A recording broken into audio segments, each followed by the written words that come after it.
Ed eccoci qua, benvenuti di nuovo all'ennesimo appuntamento con Language Master Academy Online. Io intanto sposto l'acqua, sposto tutto perché qua stasera sono abbastanza preso da libri e voi non lo vedete qua, ma in realtà ho la scrivania che sta diventando una cosa improponibile. E buona quarantena a tutti e stasera andiamo a fare la nostra lezioncina di conversazione. Ho visto che un po' di voi sono impegnati e quindi stasera non riusciranno a seguirci, ma avranno sempre la possibilità di vedere la puntata integralmente in diretta perché noi la lasciamo registrata sul nostro canale di YouTube, quindi sarà disponibile per tutti quelli i curiosi o comunque i nostri soci che hanno intenzione di approfondire un pochino l'argomento di stasera. Stasera torniamo a parlare di idioms. Okay, so let's start. Okay, did I say idioms? Did you hear idioms? No, let's say once again idioms. So let's have fun with one of the most exciting aspects of English language. So now our suggestion is start talking like a native, deepening your knowledge of English idioms. Are you ready? So this time we have prepared something special for you once again. Okay, we retrieved our old scheme of quizzes and questions. Oh, by the way, I didn't have time in the last in last week to prepare something for you, but we still have to discuss the question regarding the prize of our winners of our former context. Do you remember the books, graded readings, free lessons, and so on? So you will be you will be given an email soon about that, so don't worry. I didn't forget about your prize. I didn't forget about my promise, so I'm meant to keep my promises, so don't worry. And still I had a lot of things to do, a lot of stuff to manage, working related issues and so on, and so I still I couldn't find the time to prepare it properly, but I just have to set things together, okay, in a couple of weeks at the latest. Okay, so don't worry. It's the only thing is that this quarantine is driving me nuts. Driving me nuts.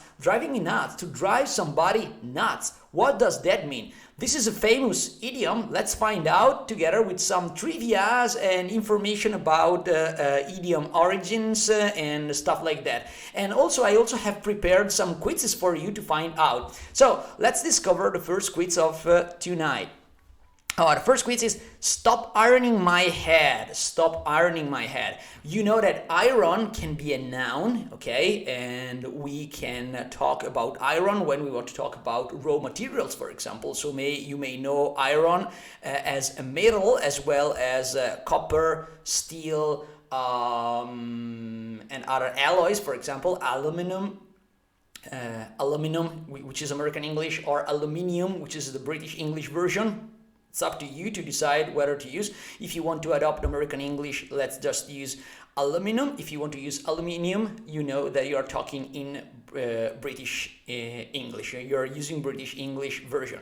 Remember that if you want to use British English version, you also have to adopt British English accent, which is completely different from American English one, okay? So, let's start with this first explanation. Stop ironing my head. Iron as a noun means the iron as a metal, as a raw material, as a raw source material, okay? But in this case, iron as a verb, I couldn't find a free picture of a girl, a woman, or a man ironing his head. And so I had to make myself up and take a decision, and I opted for a hair dryer, which is not the same thing, but I found it curious.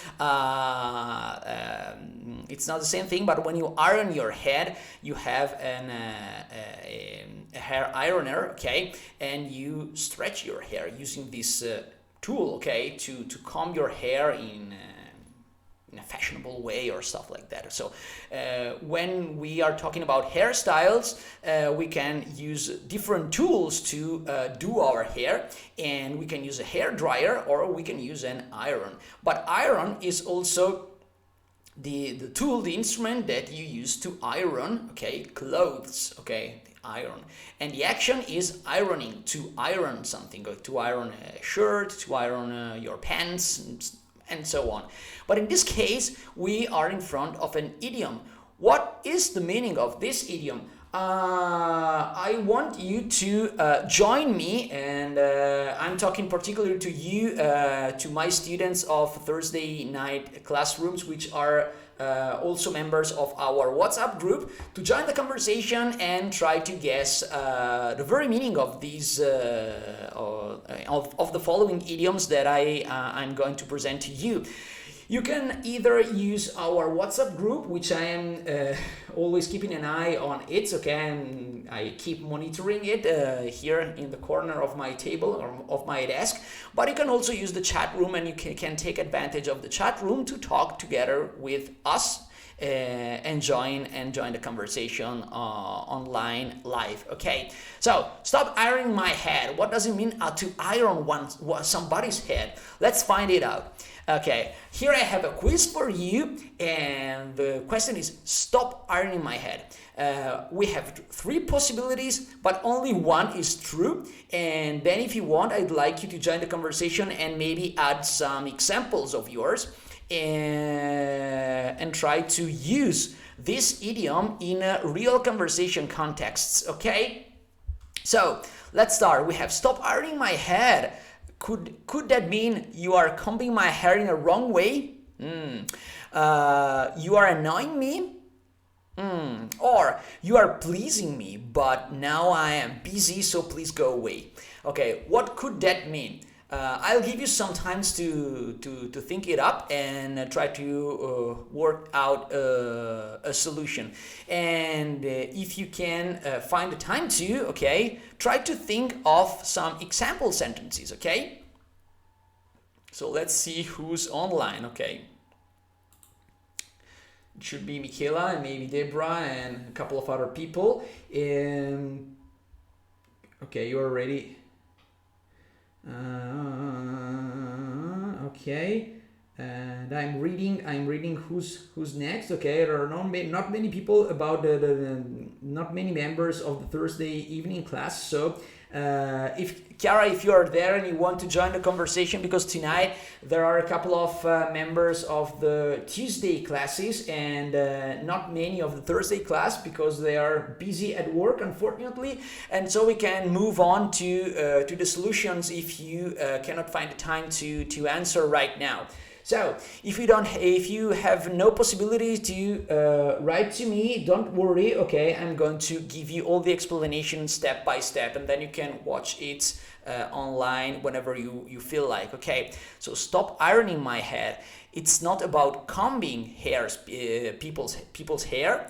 It's not about being pleasing, but bothering people in a busy situation whilst in a busy situation. It's about annoying people. So the right answer is the second one. It's you are annoying me. Okay, stop ironing my head. So when you got stuff to do, when you are plenty of stuff to do, and there are people bothering you, for example, and you have a colleague of yours or a friend of yours who keeps asking questions or trying to drawing his attention, okay, onto him, your attention to onto him, and you have no time. You have stuff to do, and you don't want to be bothered. When you do not want, pay attention. This is informal, okay? Informal conversation. You cannot use that with a police officer, okay? Maybe the police officer catches you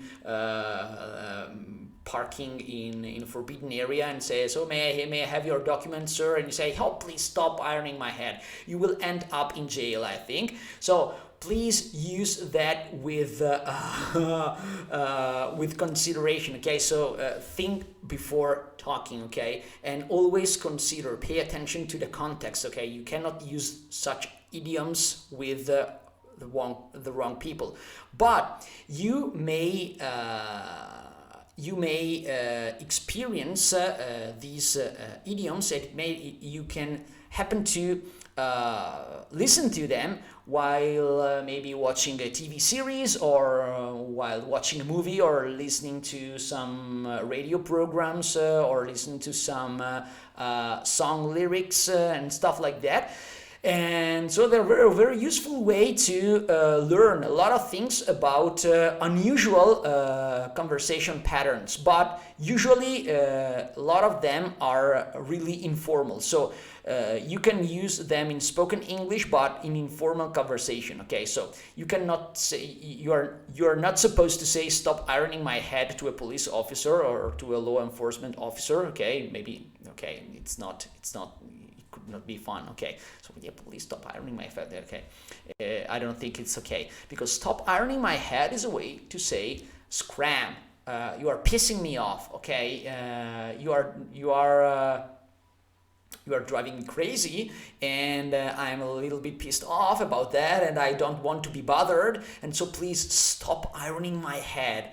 It's something that I don't want to, okay? I don't want other people ironing my head, okay? I would go bananas about that, okay? So, well, please stop, what are you doing, okay? I don't want you here, go away. So stop ironing my head, it's something to say, so please stop that and go away. I have no time for you. So the right answer is the second one. So you are annoying me, okay? But it's a fun way to say that you are annoying me. You are annoying me is flat, it's standard, is a standard expression, okay? If you want to say something straightforward, you can say you are annoying me, so please stop, and that's it. But if you want to experience all the nuances of the language and start talking like a native, you could opt for another expression which has more character, more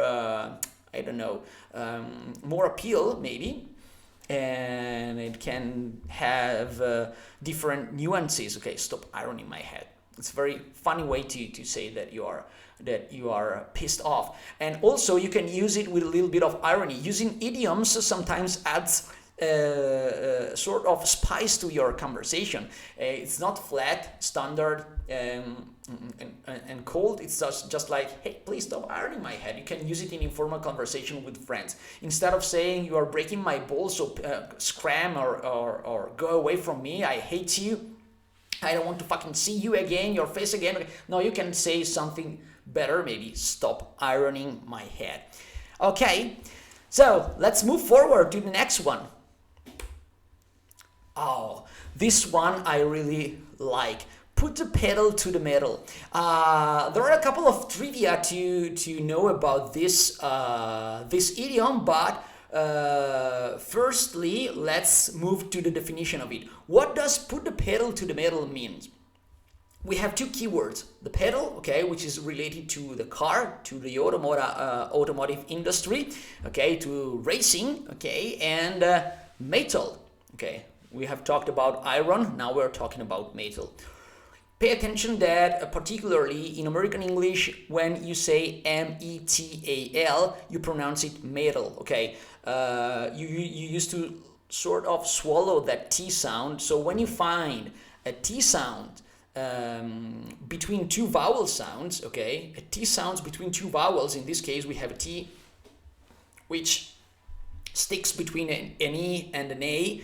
You used to pronounce, when talking fluently and rapidly, maybe you are talking fast, okay, you don't say metal, okay, which is the RP metal. Metal could be the RP standard British English pronunciation, but in this case, in America, in the United States, they are used to different pronunciation, and in this case, this pattern of letters is pronounced differently, more fluently. It has a warmer sound, okay, and you just like sort of swallow your T sound, and the T sound becomes a D sound, okay, and it's almost squeezed by the two vowels, so you cannot say properly, well, when talking fast, metal, okay, but just metal, okay. So so you can also rhyme between the two words, so you can rhyme with pedal. So put the pedal to the metal, okay.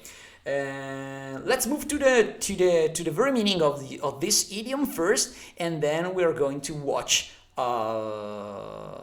You're not to watch anything. You're going to listen to what I'm saying, to some trivia about this idiom. So put a pedal to the metal. This is another quiz for you. What could that mean? Don't try to look that out on the internet, okay? Don't Google it, okay? I don't want you. I just want to use your wits and try to work it out by yourself, okay? It has more fun instead of just Googling it. Also because I'm going to give you the definition in a while. So we have three possibilities. So put the pedal to the metal. We have to use our motorcycle to arrive on time. We have no time to finish our work, so it's better to go home. So just quit it, okay? Or we have to hurry up if we want to finish our work. What could that mean? Okay, in this case, it's quite easy to understand, because when you have to put the pedal to the metal, it means that you have to push literally speaking, okay, it would mean that you have to push your feet or your foot, okay, your foot on the accelerator and down to the metal sheet, okay, of the bottom of your car. So put the pedal up to the very end of the lever, okay, push it to the very end. So push with all your strength up to the end, okay.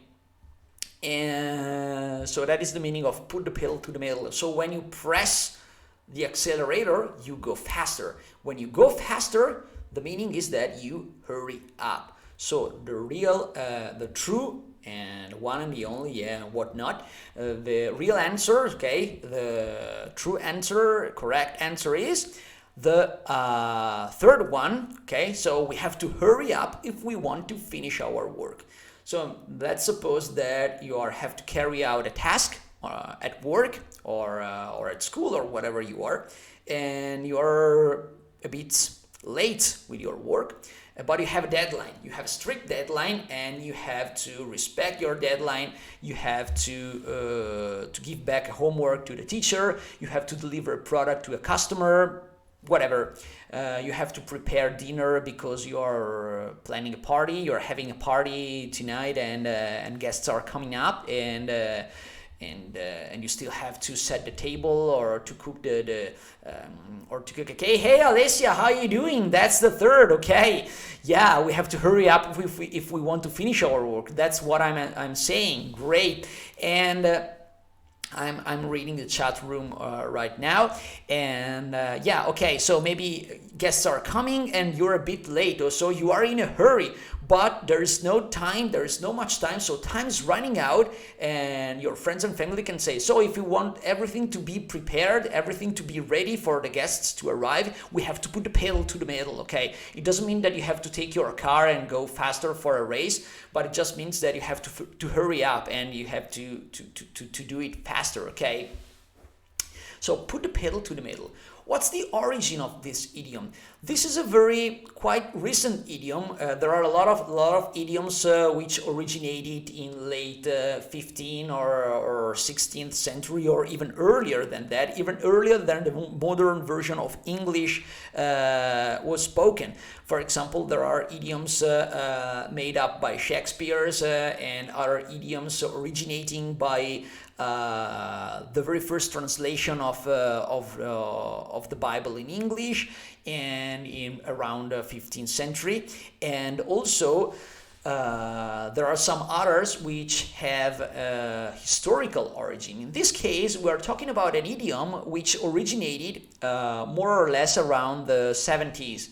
I'm talking about 1970s, and it's related to race cars and to the race car world. And this is an idiom which has been borrowed by common English speakers from this industry, from the industry of car racing, of race cars, because it has a resemblance to race car lexicon and vocabulary. So to put the pedal to the metal means to accelerate, okay, to go as fast as you can, okay, to hurry up, to do something very quickly, okay. So put the pedal to the metal. There's another stuff to say. At the very beginning of this part of put the pedal to the metal section, okay, I said that It is metal, so it's metal. But in American English, usually in US English, metal and metal have the same pronunciation. And so said, what are you talking about? Okay, the two words metal, metal, and the word metal, for example, the gold medal of gold, okay, maybe in the Olympics, okay, when you win a race or a match or something and you become an Olympic champion, you win a gold medal. You can win a gold medal, a silver medal, or a bronze medal, okay, if you arrive respectively first, second, or third. But in that case, it's a medal, gold medal, medal. In this case, it's metal, so metal. So it happens that you can find both version on the internet. You can find put the pedal to the metal, or else put the pedal to the medal. Actually, as a matter of fact, to put the pedal up to a medal, medal, it doesn't make any sense to me. But I googled it out in that case, because there was a lot of confusion on the internet too about this one. But actually, the medal with the D, like delta, okay, with the delta, it's a misspelling of metal, okay, metal, okay, if you want to pronounce it properly with a standard pronunciation. But people hearing put the pedal to the metal, sometimes they go wrong and make a typo. So they misspell it, writing with the D instead of a T. But it's the same thing. But originally speaking, it was to put the pedal to the metal. So we are in a real hurry. We need to hurry up, otherwise we will miss the flight. Okay, so let's put the pedal to the metal. It doesn't mean that you are driving. Maybe you are just walking. Maybe you are just hurrying up with your trolley to the gate at the airport. It doesn't matter. You can use it as an idiom. Okay, so put the pedal to the metal. Okay, just hurry up. So stop ironing my head. So first, when you don't want to be bothered, please stop ironing my head first. And second, put the pedal to the metal. So it means to hurry up. Third one, what are we going to see? It's not my cup of tea. Very British, this one, isn't it? And there is a puzzled child which seems very confused because he cannot find his cup of tea. Maybe it's not my cup of tea. This is a lot of fun. What does it mean? Oh, it can have different meanings. This is not a quiz. Okay, these can have several meanings depending on the context you are using that in.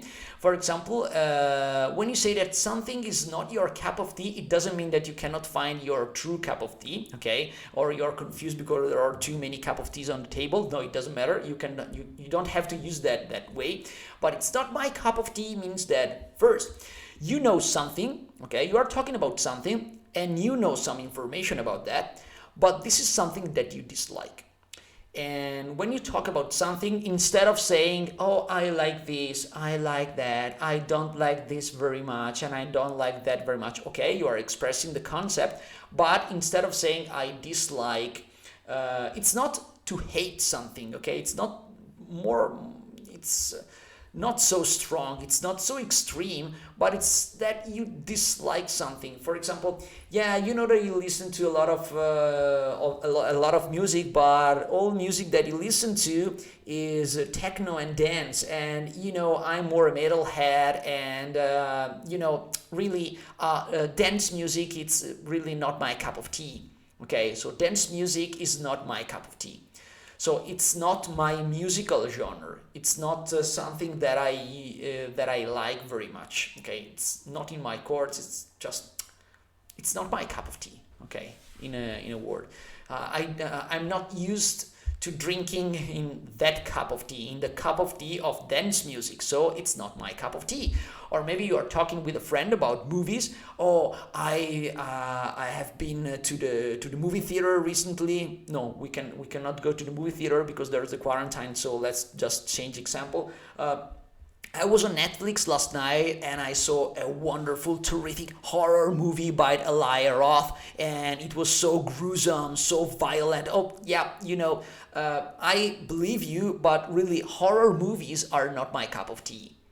I prefer romantic movies, romances, dramas, science fictions, but not horror movies. So horror movies are really not my cup of tea. So, okay, just a little bit, okay, maybe snobbish, maybe sounds maybe a little posh, but that's the way, okay, it's a lot of fun.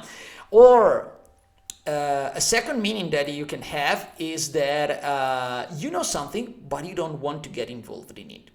Oh, I know that my boss has signed a contract with a lawyer, and actually it's a secret contract because they want to get rid of somebody in the company. Really, I'm a technician and I'm here to repair your server, but your stuff about contracts and in-house stuff, it's really not my cup of tea.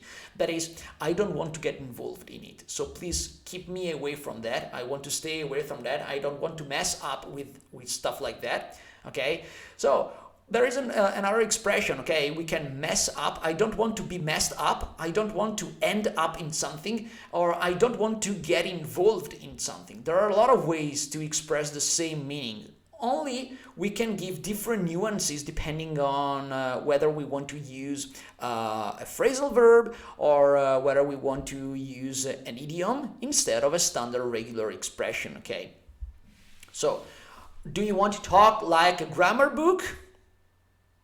Little bit insipid, or do you want to talk like a native? Okay, if you want to talk like native speakers do, you should try to give a look in a dictionary or look up in a dictionary to idioms and phrasal verbs. Okay, this is my suggestion. So there are tons of idioms in the English language word, and also thousands of phrasal verbs. You know that in English language there are more than 2,000 phrasal verbs, and you can have transitive and intransitive phrasal verbs, and you can also have prepositional verbs, phrasal prepositional verbs, that is verbs which are supported by a phrase and also by a preposition altogether, contemporary. For example, to cut. Cut is a verb, which means just slice something, cut. But you can also say cut down. Okay, you can cut down a tree. For example, timbers, cut down trees. But you can cut down on something. For example, last month the revenue was not so high, and so we had to cut down on expensive. I can't do that. Sorry, glass of water. A refreshing sip of natural water, and still natural mineral water. I like that. And now that I have retrieved my vocal cords, I can maybe improve my fluency once again. Okay, I can retrieve it once again. I'm a little bit out of my mind tonight. I'm sorry, whatever. Okay. The revenue, okay, maybe we are working in a company, and last month's revenue was not so high, or not high as our expectations, and so we had to cut down on expenses. So we had to spend less money, so to cut down on expenses, okay, because we couldn't afford spending a lot of money. So you can say cut down, or cut down on. So in this case, to cut down on is a phrasal prepositional verb, okay, which is different from standard phrasal verbs, and which are more complex than average verbs. You add meaning to the verb. You add meaning to your action. So using phrasal verbs can come in handy whenever you feel like, okay, to add more nuances, more meaning to a sentence. And if you want to use idioms, you can add further meaning to a sentence, or adding further nuances, okay? So it's not my cup of tea. means that you know something, but this is something that you dislike. You know something, but you don't want to get involved in that something, in that issue. You don't want problems. Oh, so okay. Usually people say, "Oh no, I don't want problems." Standard. Okay. Insipid. Oh, I don't want to get involved in it. Yes, okay, if you can say that. Or I don't want to be messed up. Okay, I want to be mixed up in your affairs. Okay, I don't want to be messed up. Okay, I don't want to mess up with your stuff. I don't want to get involved in it. I want to stay away from that because I don't want any problems. So in one word, in one expression, it's not my cup of tea. So I don't want to know anything about that. It's not my cup of tea. I don't drink in somebody else's cup of tea, so I want to stay away from that. Or third, you know something, but you don't care for it. Yeah, whatever, it's not my cup of tea, so fuck it, okay? So it's not my cup of tea. So when you don't want any problems, when you don't want to get involved in something, or when you don't like something very much, you can say that something is not your cup of tea. So what do you like and what do you dislike? You can say, I like this and I like that. Oh, I've heard a lot of dance music, but that kind of music I don't like very much. It's not it's not my cup of tea. Okay, next one. I've got plenty of that tonight. Oh, again, that's a funny meme about that, because you can also say the contrary. So when you don't like something, you can say that it is not your cup of tea, but you can also say that something it's really your cup of tea. Okay, so that's my cup of tea. We are playing music aloud with friends. Maybe never happened, but I live in an apartment, so I'm not allowed, and I'm not supposed to play music aloud. Otherwise, my neighbors would be really pissed off about that, because I have some extreme taste in music, and I know that. And for example, I don't like dance music very much. I'm more for heavy metal, and a friend of mine turns the radio on, and there's a lot of dance music. Oh, that's not my cup of tea. So let's change music. Oh, what's that? Oh, Dream Theater. Oh, that's my cup of tea. Okay.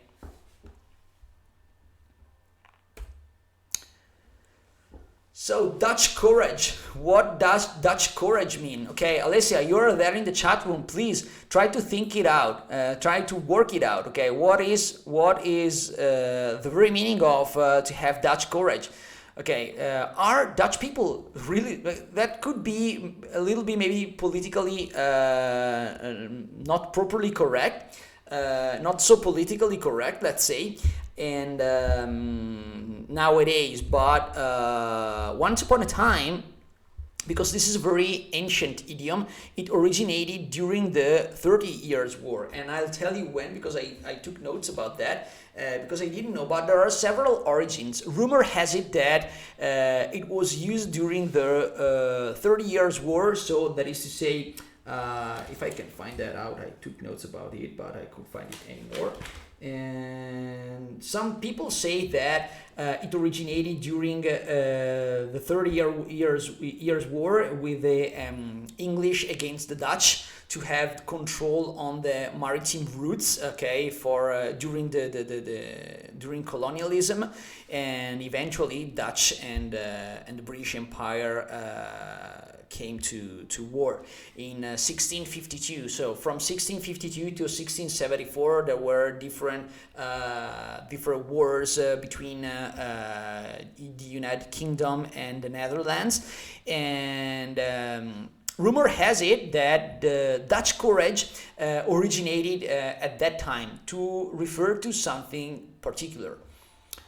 But before moving on to the explanation, let's move to a quick quiz about Dutch courage. For example, what does Dutch courage could mean? He wants to find. I had an example sentence about a man going into a bar, but we can do it without it. Okay, it doesn't matter. Maybe the man in the picture above, he wants to find a brave Dutchman for an advice. I need a brave Dutchman to get advice. Or somebody wants to buy spirits for becoming brave. Or somebody wants to buy a spirit called Dutch courage. For example, I am in a bar and I see a girl, and I like that girl very much, and I want to meet her, but I'm too shy, okay, to put a step forward and make myself up and go to the girl and introduce myself. And so I say to my friends, okay, I'm going to go to the bartender and have some Dutch courage. That means that I'm going to ask to the bartender for a Dutchman advice, or an advice from a Dutchman. I want to buy some alcoholic beverage called Dutch courage, or I'm just willing to buy spirit. Okay, I just want to have a drink to give me some courage. So Alessia, what do you say? So I know that there are not a lot of people tonight. So Alessia, can you guess that? I'm trying to get in touch with Lezione on our chat line, but sometimes something goes wrong with that. Okay.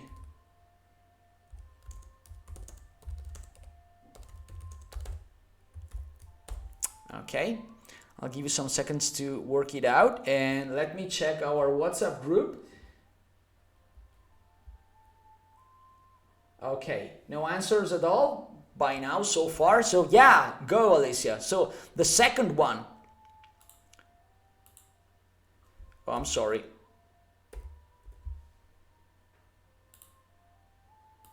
Okay, something went wrong. Yes.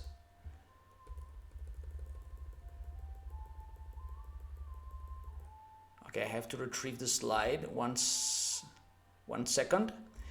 It is number 2, of course. Great, Alessia. Okay, Stefano. Okay, we have some new members tonight. That's great. So Dutch courage means that you want to buy some spirit to become, or for becoming braver. Okay, and the origin is lost in times. And as I said before, rumor has it that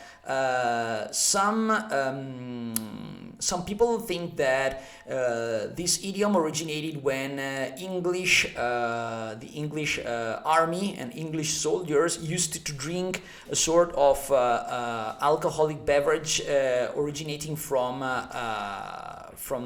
the Netherlands, and that used to give more bravery to the soldiers, and it's also called pot valiance. Pot valiance means courage in a pot, okay? Pouring courage in a pot, pot valiance. Pot valiance is a synonym of Dutch courage.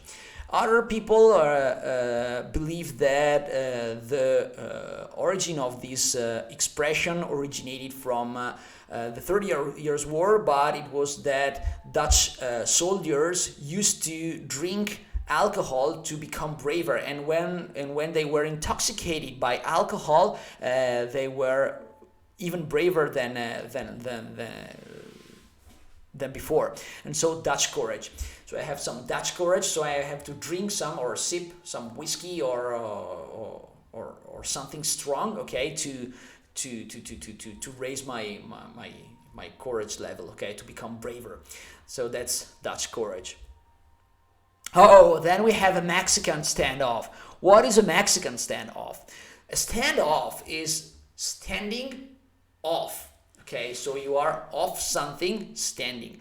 When we have a standoff, it means that you have two people, one against the other, and you cannot find, there is a stall. Okay, so you cannot find a resolution to a problem, or to a fight or something. So that's a standoff, when you are struggling to fight, but your opponent is as strong as you, and you cannot tell whether the situation would end in which way the situation will end up, okay? And so that's a standoff. Let's look at it. But it's a Mexican standoff. So we talked about Dutch idioms, Mexican related idioms, and we have others. You have seen that we have also our French neighbors involved in in English idioms, and there are a lot of others, but this one's very interesting. It's one of my favorite. Okay, for example, let's look at this example sentence. In the battle over bedtime, parents and children are at a Mexican standoff. What does that mean? It means that they cannot agree with the solution. They are in Mexico fighting for bedtime, or they will act as a Mexican.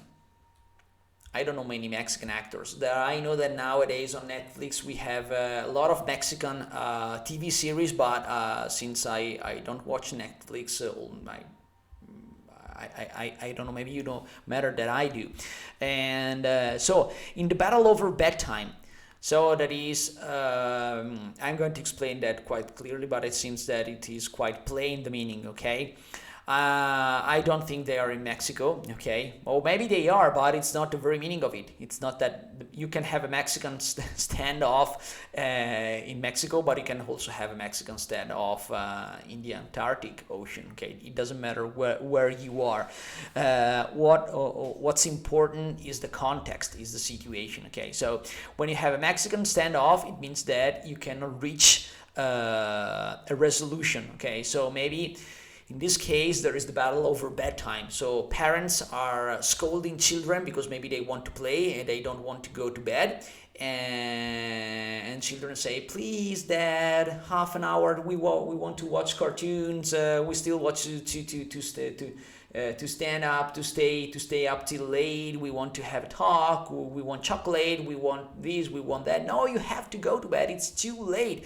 It's a battle over bedtime. Okay, they are fighting because they cannot find an agreement about going bedtime. And I'm just getting the first answers. Okay, Stefan is saying 1. And Alessia, where are you? Yeah. They cannot agree with the solution, of course. That's the very meaning of it.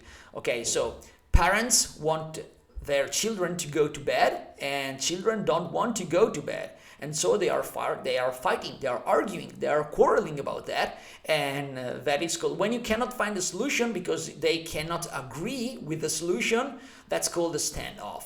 And and usually in US English, it's very common to say that you are having a Mexican standoff. You remember about Mexican wrestlers wearing masks, picturesque masks like these ones in the picture. Okay, they're fighting really hard, and when both opponents are really strong, they are having a real standoff. Okay, you cannot tell which one is going to win.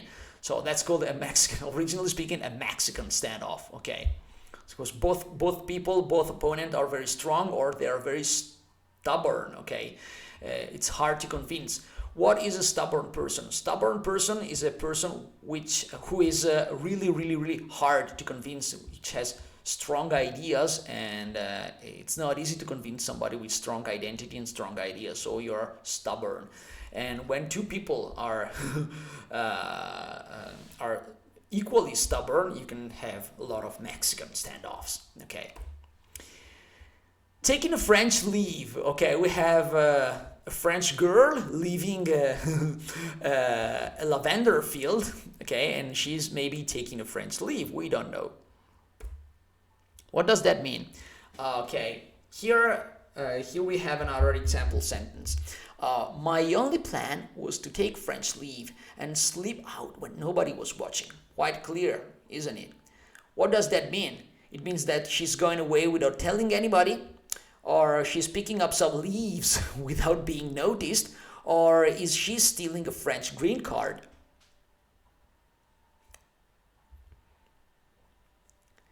So what is a leave? I'm not telling you, I don't want to spoil you anything, but I think it is quite easy to understand. Okay, my only plan was to take French leave and sleep out when nobody was watching. So that is the way, okay? The meaning of it's hidden in the very first example sentence, okay? My only plan was to sleep away, so to go away without letting people notice about that, okay? Without saying anything. Maybe there is a party, and there are a lot of people which are pissing me off, which are really ironing my head. I don't want to be my head ironed by such people, okay, if you want to play with words. And So, but I don't want to be unpolite. I don't want to be bothered, because if I say people, oh, I'm going to go away, no, stay with us, but I'm tired, no, drink another beer with us together, one for the road, no, I don't want to drink drink some more. And people start ironing your head, and you don't want to be bothered. Okay, maybe you want to take a leave, okay, without telling anybody. And so just sleeping out without making any noise, okay? So just sneaking out, okay, from the party without telling anybody. It's quite unpolite, considered unpolite, and this is definitely not properly politically correct, so to speak. And there are different versions about the French leave, but I loved it, because nowadays with Brexit there is another a neologism, a new word coming up, and people start talking about Brexiting, which is the whole opposite of the French leave. A French leave is when you go out, or you sneak out a party or a meeting without telling anybody, or without asking for permission. You're not asking for a leave, okay? You're taking a leave without permission or without telling anybody. Brexiting is the contrary. So nowadays people are starting using Brexit as a verb. It's quite curious, because it took a real long time to develop and to get settled. And so if you Google up on the www.urbandictionary.com, you may find Brexiting, okay, as a verb, okay, Brexiting, which is the contrary of the French leave. That means people who say that they are going to go away from the party, but still they stay there and stick with friends talking, okay, you know what, if you know what I mean, okay. Oh, hi, I'm going away, it's too late, I have to go to work tomorrow, I have to wake up at 6 o'clock in the morning, I'm too tired. Oh, by the way, how's your aunt? Oh, really nice, thank you. And they start talking, and they have another glass of wine, and they start talking again. Oh, I'm sorry, but it's really late, I really need to go. Oh, by the way, oh, can you tell me? And so on, and they go on and keep on talking endlessly. That's called Brexiting. So you tell everybody that you want to go away, but actually you don't go away. The French leave, it's the opposite, okay? You don't tell anybody that you're going away, and you just sneak out from the party or sneak out from a meeting. So the very meaning of it, the real meaning of taking a French leave, it means that you are going away without telling anybody or without asking for permission. It depends on the situation. You are not picking up some leaves, or you're not stealing green card from French. Otherwise, French government will be really pissed off about that. So don't steal green cards. So take a French leave. You can tell your friends, okay? Maybe you have a close friend of yours to the party, and other people that you don't like, and you can say, I'm going to take a French leave, okay? And you slip away, okay? To make a killing. This is malicious. What does make a killing means? It doesn't mean what you think about reading of it. Oh, they really made a killing with that. Oh, who was killed?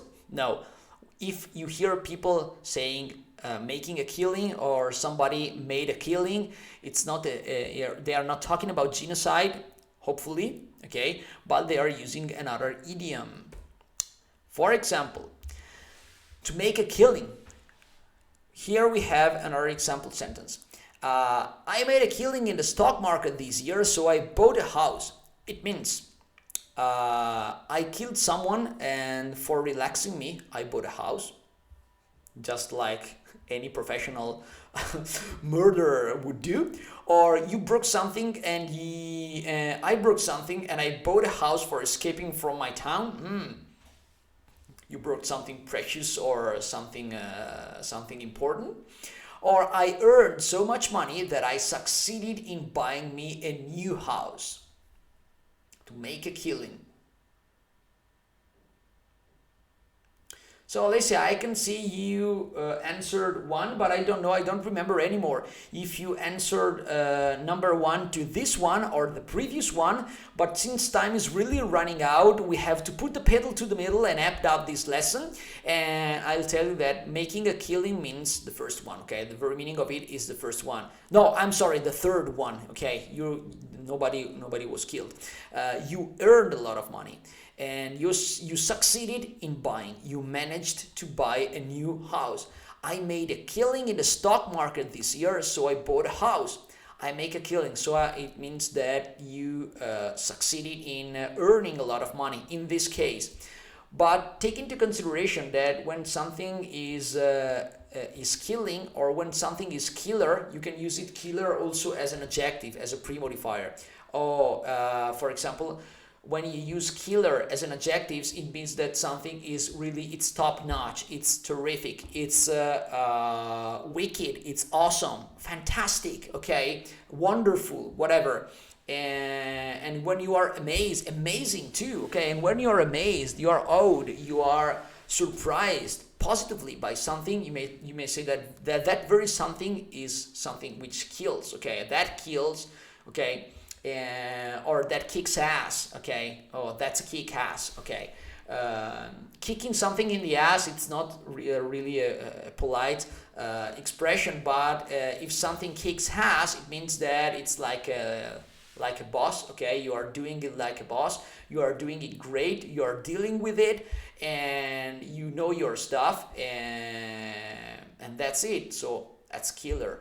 For example, you are at a concert, you are listening to your favorite act, your favorite rock band or whatever, and suddenly they go on stage and they start performing a fantastic, complex, and fluent guitar solo. Okay, the guitarist starts playing a guitar solo for 1 minute, 2 minutes, 5 minutes of guitar solo, and you say, oh, that's a killer solo. Okay, that's a killer. Nobody was killed, but it's a terrific solo. A terrific guitar solo. Okay, or when you do a great job, that's a killer job. Okay, you perform it really, really, really perfectly. Okay, that's flawless. When something is flawless, has no defects, has no flaws, you can say that something is really terrific, that something is top notch, that something is killer. So make a killing means more or less something like that. Okay, so you succeed in doing something, and you are doing that really, really, really in a good way. Okay. Last but not least, but this is quite common, it's one of the most common idioms, I think, because you are driving me nuts. Oh, what are nuts? We can talk about food. Walnuts, for example, they grow on trees, okay? Walnuts, hazelnuts, so nuts, so like fruits. Or in mechanical engineering and so on, we can talk about tools and equipment for mounting or taking off metal parts, or a machine we're talking maybe about machine tools and so on. We talk about screws and nuts. Okay, what are nuts? What you are seeing in the image here, these are nuts. Now we have nuts. We also have a washer, but I'm not going to tell you about washers and nuts tonight. I don't like the topic. It's too late at night to talk about that topic, and so we are just going to explain this very last idiom. You are driving me nuts. What does it mean that you are driving nuts? When you drive nuts, it means that you are screwing or unscrewing something. And if you are driving me nuts, it means that, for example, all these phone calls are driving me nuts. What does that mean? 1, I have too many phone calls, I can't stand them anymore. Or 2, I have so many phone calls that I want to unscrew my phone case. Or number 3, I have such a bad phone call that I want to drive home. So 1, 2, or 3.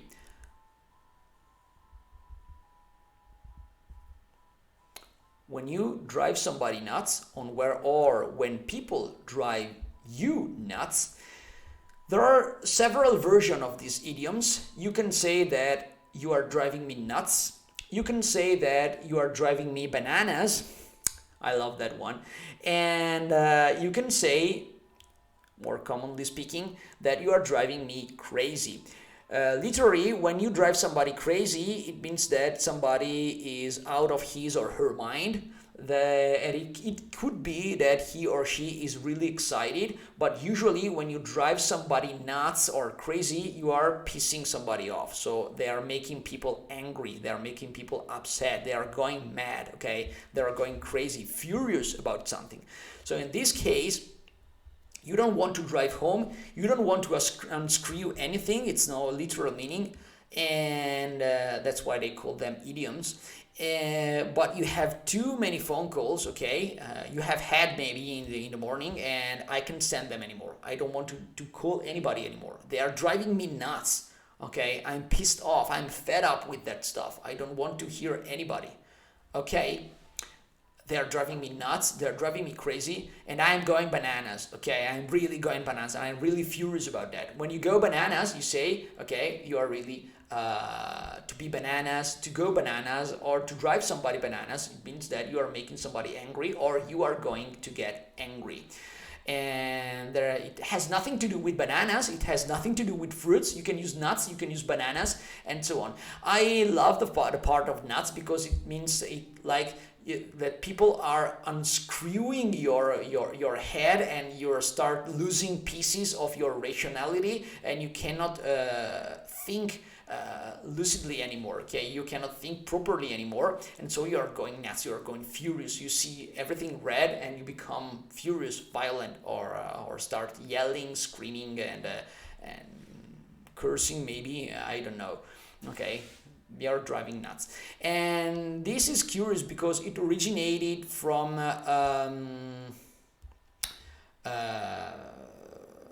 horse chariots, okay? So it has quite an ancient meaning, to quite an ancient origin, with the meaning of driving a chariot. If you don't know what a chariot is, look it up in a dictionary, okay? But you can infer the meaning. A horse chariot, it's CHARIOT. So the last word that I want you to look up in a dictionary and look for the meaning of it. And if you Google it up, you can look for drive a chariot or drive somebody nuts, and see drive somebody nuts or you're driving me nuts, idiom origin, and you can find out the relation with driving somebody nuts and driving a chariot, okay?